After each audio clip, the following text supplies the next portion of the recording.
আজকে সকালে বিভিন্ন রকমের ফল দিয়ে নাস্তা শুরু করলাম। হ্যালো এভরিওয়ান, আসসালামু আলাইকুম। কেমন আছেন সবাই? আজকে সকালে রুটি বা পরোটা কিছুই বানানো হয় নাই বা আনাও হয় নাই। সেজন্য বিভিন্ন রকমের ফল আঙ্গুর, আপেল, কমলা, ডিম সিদ্ধ দিয়ে নাস্তা করে নিলাম এবং দুপুরের জন্য রান্নার প্রস্তুতি নিচ্ছিলাম। এটা হচ্ছে লাল শাক, যেটা হচ্ছে আমাদের বাসার পিছনের ক্ষেতে লাগানো হয়েছে। একদম তাজা, তাজা চাচা উঠাইতেছিল বাজারে বিক্রি করার জন্য। ওইখান থেকে নিয়ে নিছি আমি ২ আটি। নিয়ে এগুলি দুপুরবেলা ভাজবো।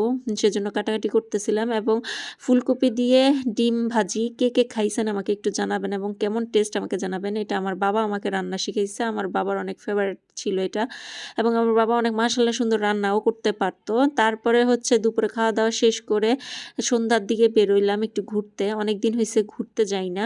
এইখানে আমার হাসব্যান্ড এবং আমার হাসব্যান্ডের ফ্রেন্ডও ছিল। তারপর মির্জাপুর বাজারের দিকে গেলাম। ওইখানে নাকি একটা বিখ্যাত খাবার হচ্ছে পরোটা দিয়ে মিষ্টি। পরোটা নাকি অনেক মজা, মিষ্টিটাও নাকি অনেক মজা। এই পরোটার নাকি হচ্ছে একটা মানে সুবিধা আরকি, যে এই পরোটা আপনি যখনই ভাইজা রাখেন এই পরোটা নাকি সহজে নরম হয়, মানে শক্ত হয় না, সরি। অনেক পরোটা তো ভাজার একটু কয়েক মিনিট পরেই শক্ত হয়ে যায়। এই পরোটা নাকি শক্ত হয় না, নরমই থাকে। তো আজকে এই পর্যন্ত এই ব্লগটা। সবাই আমাদের জন্য দোয়া করবেন। খোদা হাফেজ।